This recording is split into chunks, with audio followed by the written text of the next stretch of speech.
if you want to fly, you have to give up the things that weigh you down. And what I would invite you to do, if you look at the private equity space, joining the private equity space, is not just put down what is weighing you down in terms of your perceptions of the mystery. And there's a very deliberate reason why private equity firms also provide that sense of mystery. But you want to put down those presumptions, those assumptions, and know that this space is wide open and this space needs people like you. Verlan, I'll just stop there. And happy to take any questions. Thank you so much, Geetha. Thank you so much. This was so enlightening. I think for myself on a personal level, and for all I'm sure other young women who are on the call. You know, as you mentioned, private equity seemed almost like a mystery. You know, not really understanding the ecosystem, and I think. The presentation that you have shared and all the various pillars really helped us understand, you know, the various stage, and also the fact that we can come with a purpose, you know, as you mentioned, that this is about purpose and impact, and how do you make sure that you reinvest into either sector or community to bring growth, you know. And I like the image that you shared of watering of the water, and Leslie, as you said, you know, carve your own space. If you want to fly, you have to give up the things that weigh you down. Thank you so much for this reminder. If I may, I'm going to open the floor to the participants. If you have any questions for Geetha, her presentation was extremely good and very informative. If you have any questions, please feel free to take the floor and unmute yourself. And of course, to present yourself with your question. Thank you so much.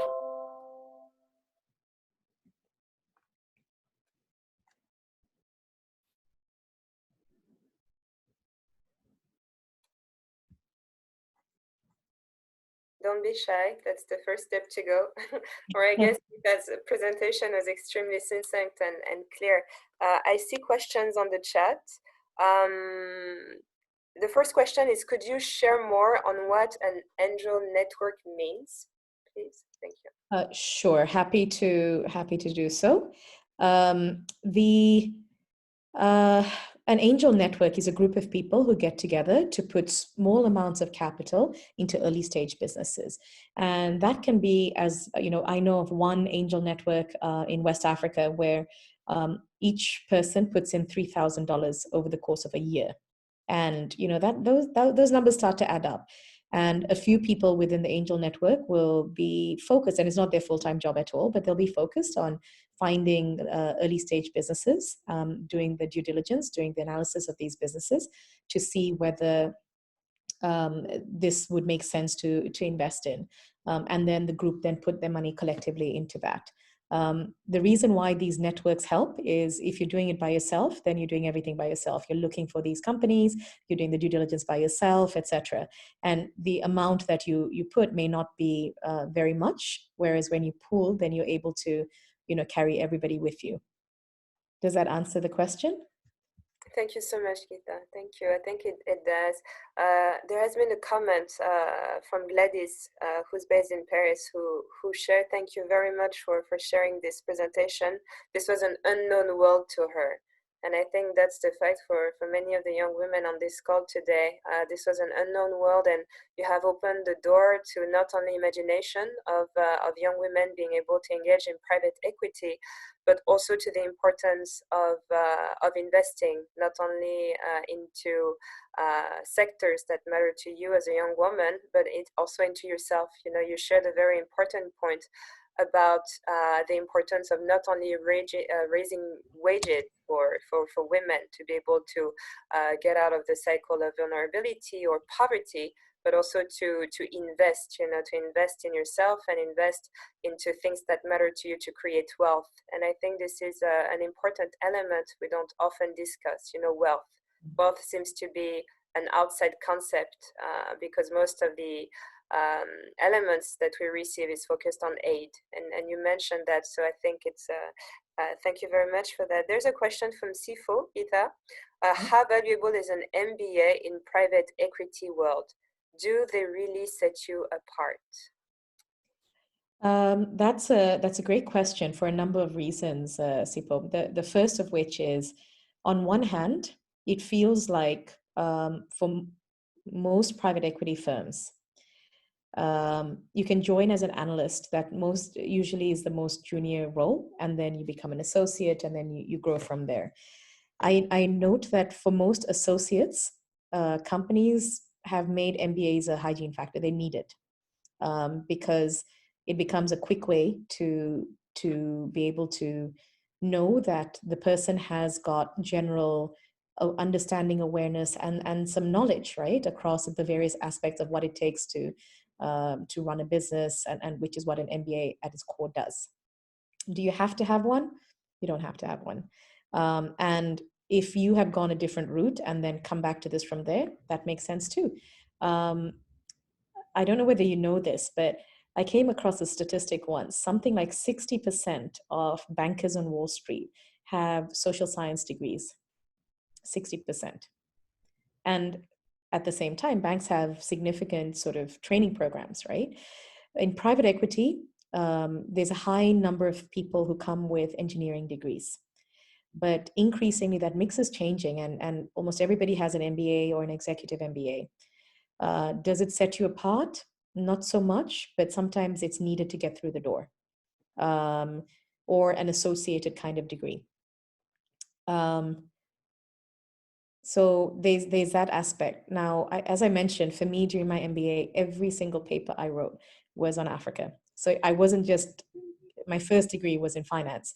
So doing an MBA, there were lots of concepts I was more than familiar with. I had been working for 7 years before I went and did my MBA as well. And so I was very comfortable with much of what I was learning.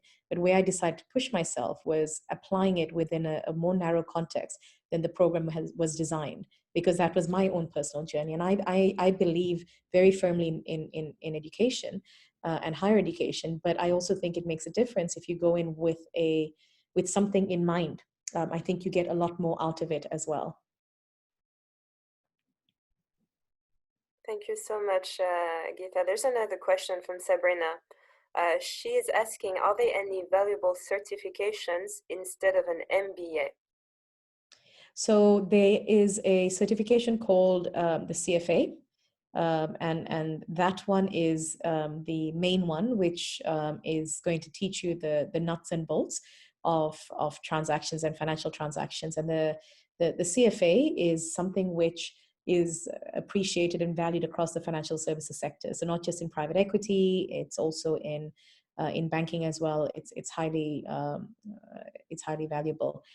It tends to be a 3-year process, exams every year, and you self-study. So that's something you can do without needing to commit to, going into an educational institution. There are a few others. There's CAIA as well. There are a few other certifications, but the one that's most used, the one that's most known is the CFA. There are many people I know who do a combination of both the MBA as well as the CFA, by the way. Thank you so much, Geetha. There's another question from Juliana. We have about 5 minutes before we finalize to give you a bit of a background. Juliana is asking, would you advise college students to start venturing in private entity investments even before finishing college, maybe starting with an angel network? Absolutely. Juliana, absolutely. There's nothing that will teach you more than actually doing this yourselves. And businesses are, some entrepreneurs and some businesses, especially in early stage, are very happy to just take your capital, and then they want to retreat into doing their own work. But there are many who need help. And so what you may find is you may be putting capital into this business, into this private entity, but they may be able to use your help in different ways, and that strengthens your college applications, that strengthens your job application. Subsequently, it becomes part of what we call your track record. Our track record is that combination of all the investments we've made, the investments we've worked on, and you carry that with you. And so start early.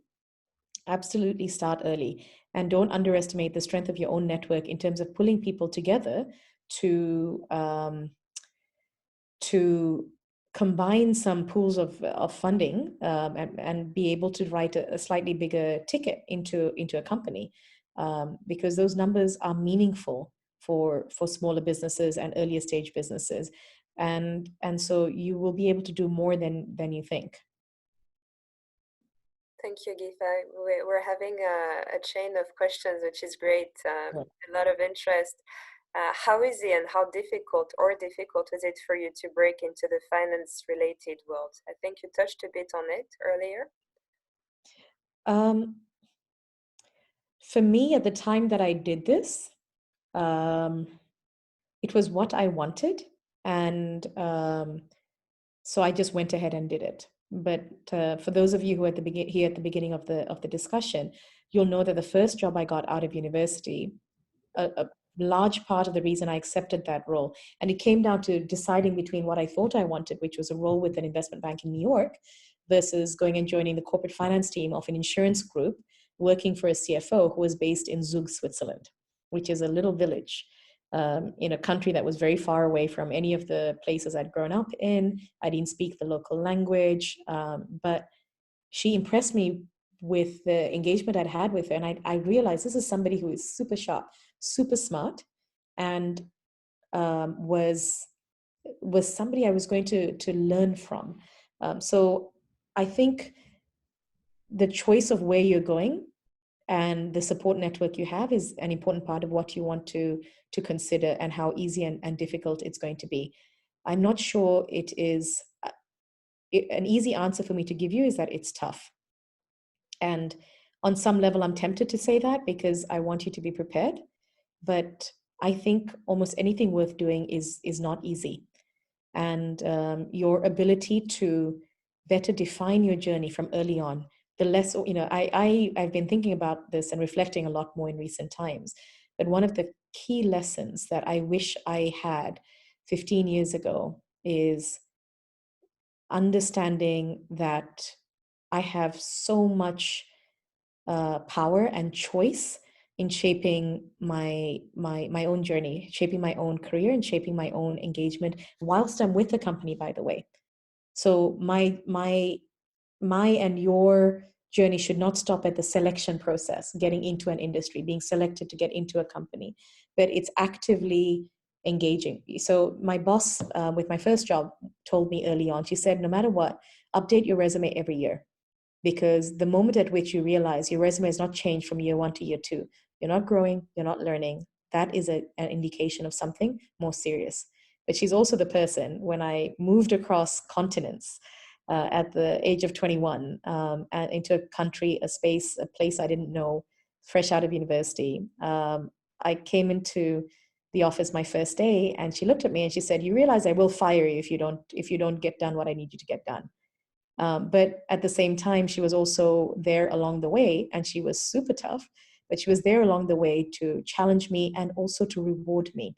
And that also gave me energy in my tank to keep going. So that's something else that I think you want to just keep in mind.